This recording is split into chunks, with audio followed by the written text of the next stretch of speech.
At our wedding rehearsal, she whispered, "I don't love you anymore." The next day, she married my best friend. I am a man of 34. The day I walked into my wife's office and heard the whole open space go dead silent, I understood in 1 second that I was the last idiot in the story. My wife was standing next to her ex, and the way everyone avoided looking at me told me more than any message ever could. My wife's name is Laura. We met when I was 26 and she was 23. She was the loud one at a friend's barbecue, talking with her hands, laughing too loud, making fun of herself before anyone else could. She made everything feel lighter. I had a normal job in IT support, a small apartment, and not much going on outside of work. She walked into my life and suddenly there were plans, trips, new restaurants, late-night walks. Very early on, she told me about one serious ex. His name was Adam. They had dated on and off for years before me. She said it was toxic. She said he cheated, lied, disappeared, came back, all of it. She called him her big mistake and said she had finally blocked him everywhere. At the time, it made me feel safe. This guy was in the past, I was the healthy choice. I took that role without thinking. We got married when I was 29. Small civil ceremony, dinner with close family, nothing crazy. 2 years later, we had a little girl, Emma. She's 4 now. Back then, I thought I had done everything right: decent job, stable routine, present father, loyal husband. I didn't feel like a hero. I felt normal. And I thought normal was enough. 2 years ago, Laura changed jobs. She had been in a small local company that paid badly and bored her. She wanted something bigger, so she applied to a marketing agency in the city. When she got the offer, she was over the moon. Better salary, nice offices, after-work drinks, all of it. I was happy for her. I told her we'd adjust to the new schedule, that I could pick up our daughter more often from daycare. The first red flag came the day she came home and casually mentioned that Adam worked there too. She said it like it was nothing. She was cutting vegetables, talking about her day, and dropped his name in the middle of a sentence about team structure. I froze. She noticed and said I shouldn't make a big deal out of it, that she had no idea he worked there when she applied. She said it was awkward at first, but they agreed to be professional and civil.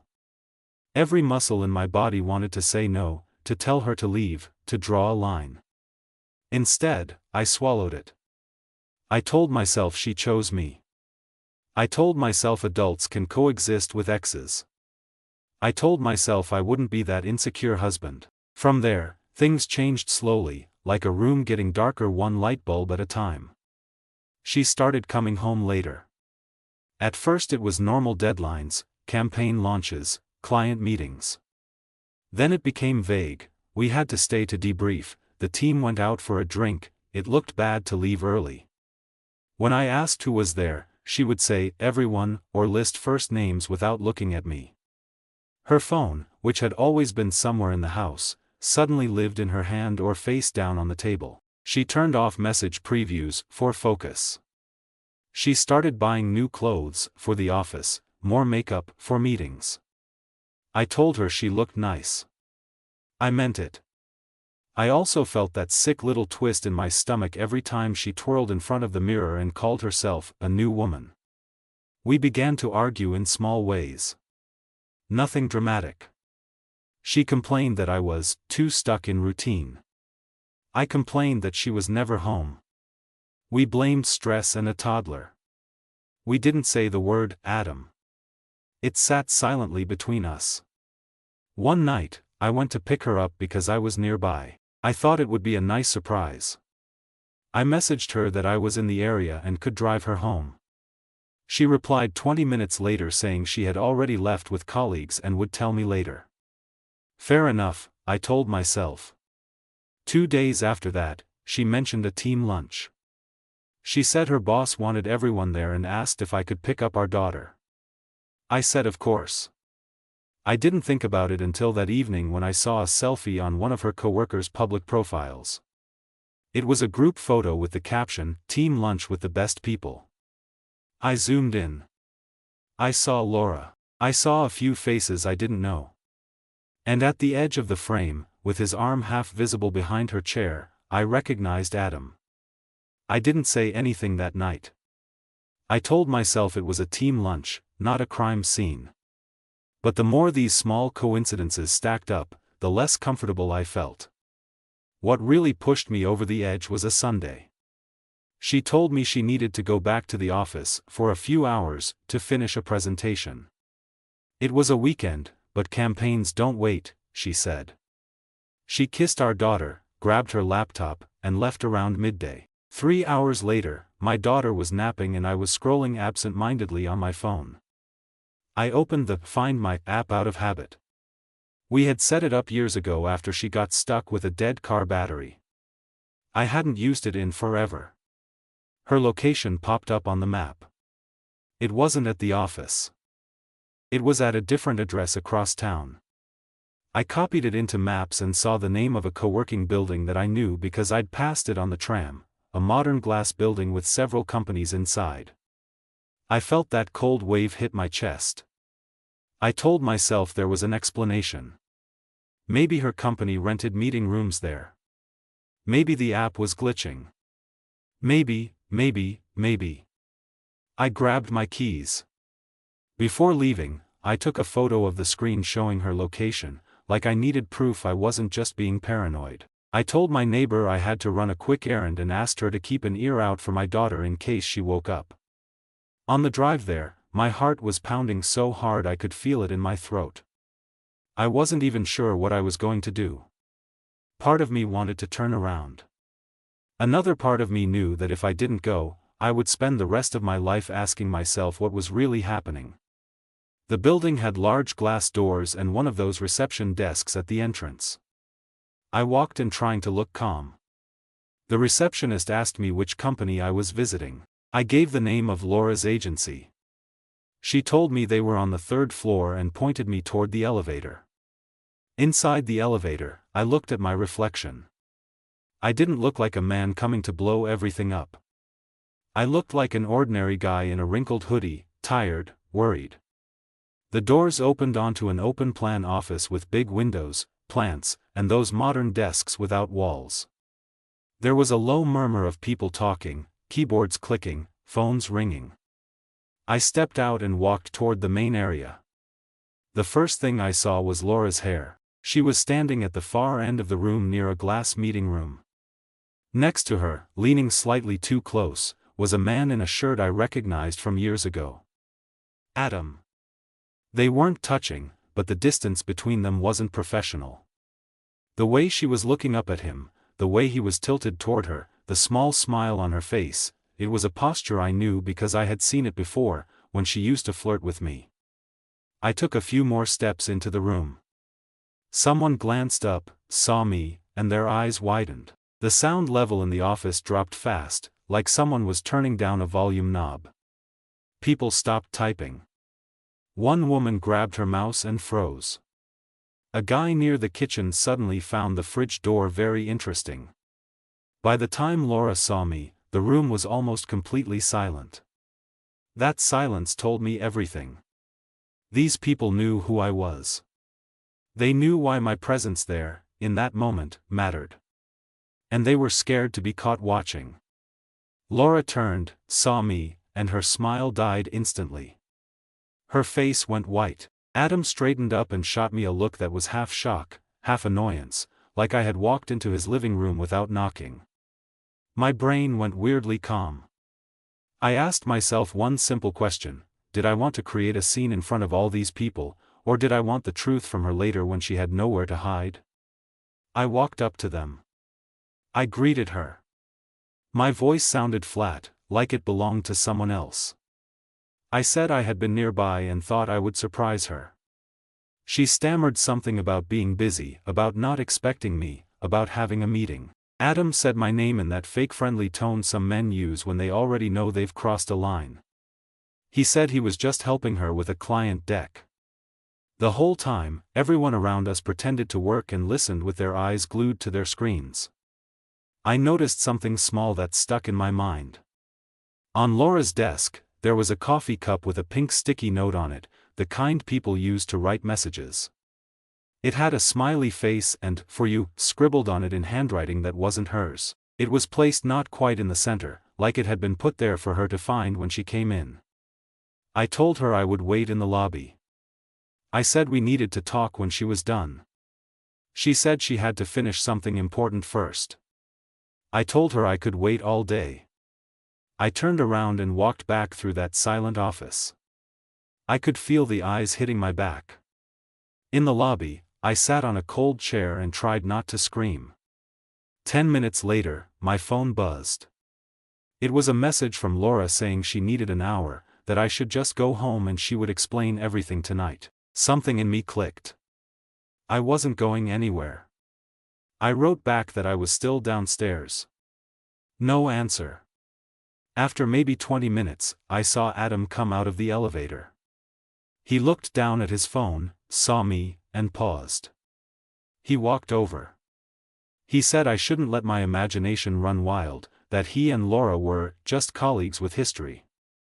He said it was normal to stay in touch with an ex if you work together. I asked him why the entire office had gone silent when I walked in. He shrugged and said people love drama.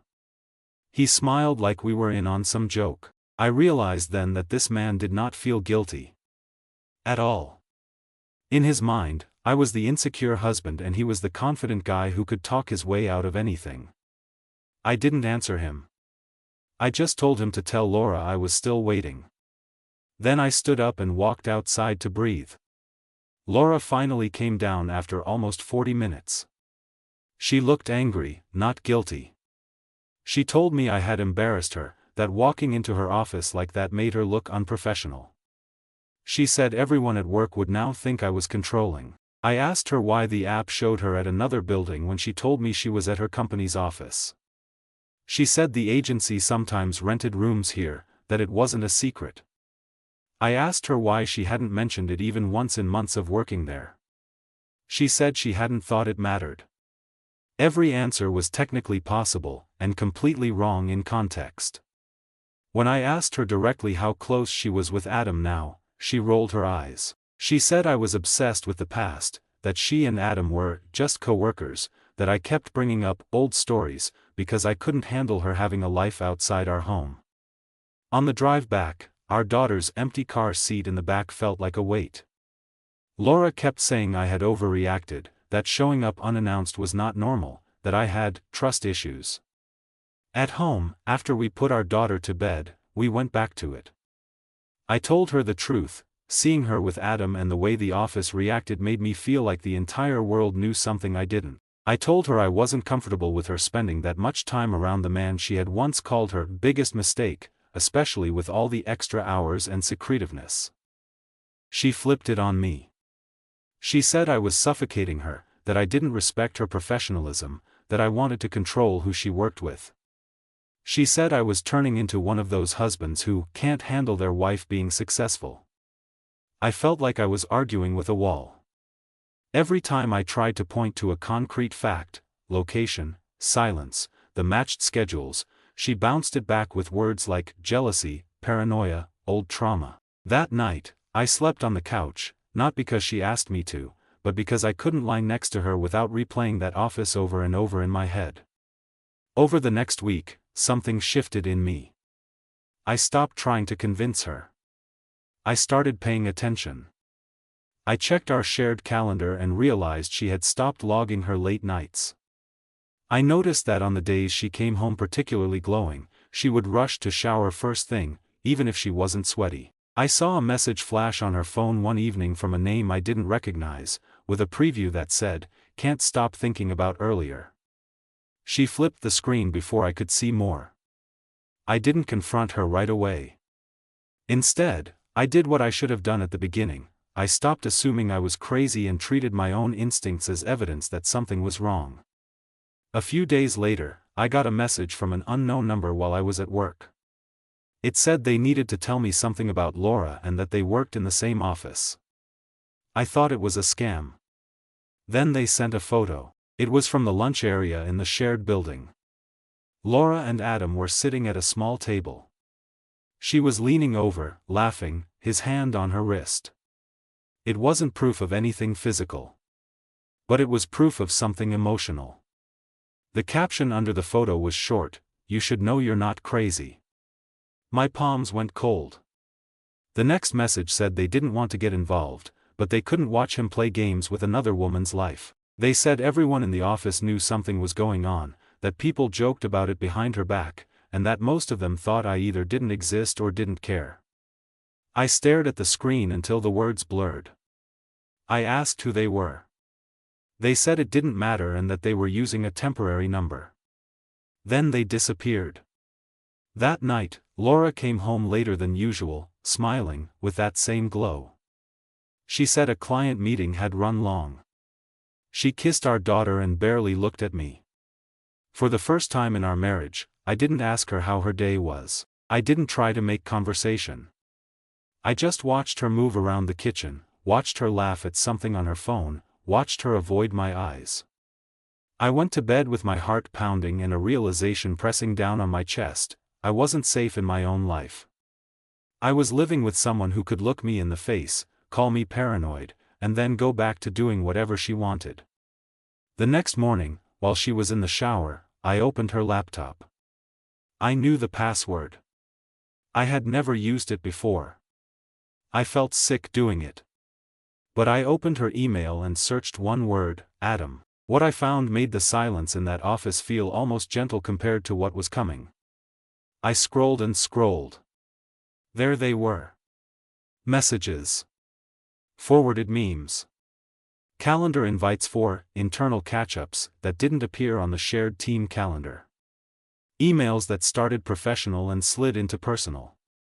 Lines about needing someone who gets me, you're the only one who understands this place, I wish I could talk to you without feeling guilty. One email, sent late at night a month earlier, hit me hardest. She had written that she sometimes felt like she had chosen security over passion and didn't know if she could live like that forever. She wasn't writing about work. I closed the laptop and sat on the edge of the bed. The shower water stopped. I heard her humming behind the door, completely unaware that the version of our life she had been managing in her head had just crashed into the one I was living. Part of me wanted to storm in and confront her right there. Another part of me knew I needed to think, to decide what I wanted, not just react. All I knew for sure was that the man who walked into that office and froze in the silence wasn't going to stay in the dark anymore. When she came out of the bathroom, wrapped in a towel, I looked at her differently. Not as my wife getting ready for work, but as someone I didn't really know anymore. She asked why I was sitting there in my jeans at 7 a.m. instead of making breakfast like usual. I told her we needed to talk. Her shoulders tensed for a second before she relaxed them and said we could talk after work, that she was already late. I said no. I told her I had read her emails. I didn't dress it up. Her face changed instantly. She went from annoyed to panicked to angry in seconds. She said I had violated her privacy.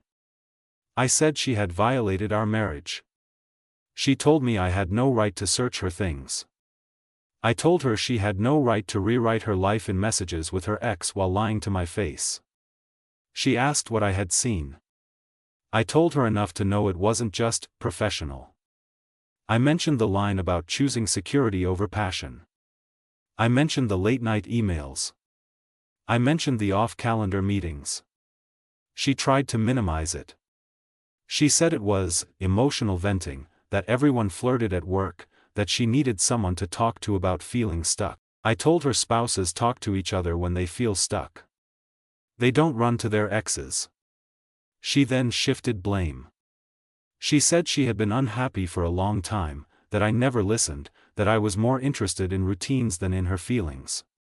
She said Adam just showed up in her life again and reminded her of who she used to be. I heard the words. I also heard what she didn't say: she had chosen to entertain that reminder. She had chosen to feed it with attention, meetings, inside jokes. I asked her directly if she had cheated on me physically. She went quiet. That silence was louder than any shout. She said it wasn't like that. I asked again. She said it had been a kiss, maybe two, that it hadn't gone further, that she had stopped it because she felt guilty. I didn't believe the only a kiss part, but even if it had been true, it didn't matter. The betrayal had started long before any physical contact. I told her we were going to take a break. I said I needed space from her because I couldn't keep pretending we were fine. She panicked. Now that she felt a consequence, the guilt showed up. She said our daughter needed both parents in one home. She said we shouldn't make big decisions while angry. She said I was overreacting to feelings that everyone has sometimes. I told her I wasn't punishing her for feelings. I was reacting to actions, lies, secrecy, crossing lines with a man she herself had once described as a disaster. That day, I didn't go to work. I called in sick. I called a lawyer instead. Not to file anything yet, but to understand my options. I told him everything in simple terms: marriage, child, wife's emotional affair with an ex at work, possible physical cheating. He didn't judge. He just told me the legal realities: custody, property, finances. He told me to start documenting, to keep copies of messages, to avoid yelling matches that could be turned against me later. The humiliation hit me hardest at random moments. I would be making my daughter lunch and suddenly remember the way the office had gone quiet. I would picture them joking over coffee while I was at home folding laundry or fixing something. I would imagine coworkers gossiping about the poor husband who has no idea. 3 days after the confrontation, Laura spent the night at her sister's to think. She left after putting our daughter to bed, said she needed time to clear her head. I watched her pack a small bag and felt like I was watching a guest leave, not my wife. Once she was gone, I opened my laptop and went through everything again. Not to torture myself, but to be sure I wasn't inventing patterns. Messages starting neutral, then moving into long paragraphs about feelings. Little emojis she used to send me. Mentions of closing her eyes and imagining a different life. I printed the worst ones and put them in a folder. It felt nasty, like I was building a case against someone I had promised to protect. But she was the one who had turned our life into a court in the first place. The next hit came from her work. A week after I went to HR about Daniel and that other story, here it was a different setup. In my case, I didn't go to HR came to me, indirectly. An email arrived from an anonymous address. It wasn't the person who had sent the photo earlier, the style was different. They wrote that the situation in the office was getting ugly. People knew about Laura and Adam. Some had seen them kissing in the stairwell. Someone had complained to HR because it was affecting team dynamics. Management was aware. They said I needed to know that my name was being used inside their jokes. They said Adam would call me the babysitter behind my back, that he had joked about how I probably iron her shirts while she's with me. I read that part 3 times. Then I vomited in the sink. Humiliation is not just about being cheated on, it's about being turned into a character in a story you never agreed to be in. At that point, something inside me hardened. The sadness was still there, but it was now sitting next to anger. Not rage that makes you throw things, but a cold, clean anger that helps you draw lines. When Laura came back from her sister's place, I was ready. We sat at the kitchen table, the same table where we had planned our wedding, our daughter's name, our holidays. I told her I had spoken to a lawyer. I told her I had proof of the affair. I told her people at work had seen her and Adam together and that HR was now involved. She looked more scared than I had ever seen her. She denied the HR part at first. Then she admitted they had been spoken to about professional boundaries. She still tried to paint it as a misunderstanding. I asked her if she was in love with him. She didn't answer. That was my answer. I told her I wasn't willing to be plan B while she decided if her fantasy with Adam was worth destroying our family over. I said we could go 2 ways, we separate now and co-parent like adults, or she cuts all contact with Adam, changes jobs, goes to therapy, and we might one day try to rebuild. She stared at me. For once, she had no clever answer. She asked if I was serious about her changing jobs. I said yes. I told her I wouldn't stay married to someone who saw her ex every day in a place where everyone looked at me like I was a fool. She said quitting would hurt her career.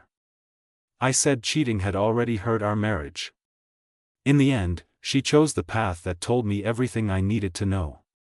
She said she couldn't just throw away her progress for my insecurity. She said changing jobs because of jealousy would make her resent me forever. I nodded. That was it. There was my answer. My dignity was worth less to her than her daily dose of excitement with a man she claimed to hate years ago. I told her we were done.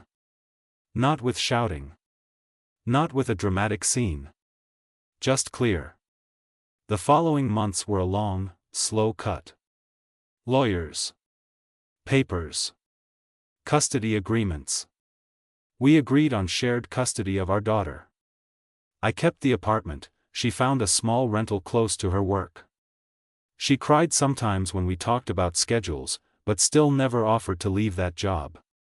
That said everything. At work, I eventually learned that Adam had been demoted. HR had taken the situation seriously. Apparently, I wasn't the first time he had blurred lines with a colleague. That made me feel not special in the worst possible way. Just another name in a list. Laura and Adam didn't last as a couple. I found out by accident months later through someone who still had people at that office. They said whatever they had fell apart once it had to survive outside of sneaking around. Real life doesn't run on stolen coffee breaks and secret emails. I thought hearing that would make me feel better. It didn't. It just confirmed what I had already understood. None of this was about some grand love story. It was about ego, boredom, and the thrill of doing something forbidden. The real work for me started after the legal stuff was done. I had to rebuild my idea of myself. I had always seen myself as the reliable guy, the stable husband, the solid father. The cheating had made me feel weak, gullible, stupid. I carried that around like a label for a while. Therapy helped strip that away. The therapist told me something simple that stuck: being betrayed says nothing about your worth. It says everything about the other person's capacity for honesty. I started doing small things that were just for me. Not for a point, not to prove anything to anyone. I went back to playing football on weekends. I took my daughter to the park without my phone. I cooked meals that weren't just quick and practical, but things I actually enjoyed.